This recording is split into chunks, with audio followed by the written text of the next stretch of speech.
Lui, actuellement, depuis tout ce temps, il n'a pas réussi à exercer une grande fonction, à part être, bon, sénateur et tout ça, là.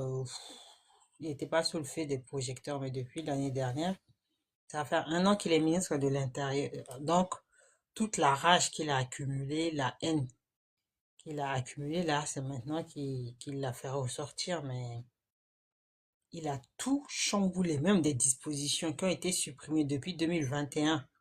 Lui, il les réintègre dans le code des étrangers. C'est terrible ce qu'il est en train de faire. Il est en train de précariser beaucoup de parents, beaucoup de familles, beaucoup d'enfants.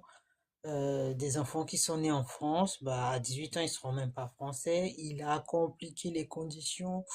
La situation, lui, c'est la guerre. C'est la chasse aux étrangers, hein. Lui, c'est son leitmotiv. C'est ce qui le fait se lever le matin, hein. Et je pense qu'il y a beaucoup de gens qui vont être surpris quand ils vont renouveler leur titre de séjour. Parce que généralement, les titres de séjour, là, comme ça, en juillet, août, il n'y a pas de renouvellement. Parce que l'administration fonctionne au ralenti. Mais à partir de septembre, octobre, les gens vont pleurer, hein, avec toutes les modifications qui vont entrer en vigueur, soit en septembre, soit en janvier prochain. Mais ça va chialer, hein. Il y a des choses qui sont passées complètement inaperçues parce que lui, c'est un filou, le ministre de l'Intérieur. Qu'est-ce qu'il fait? Au lieu de faire des propositions de loi, c'est-à-dire prendre une initiative, plutôt même oui, c'est ça, une proposition de loi, parce que lui, c'est un ministre membre du gouvernement.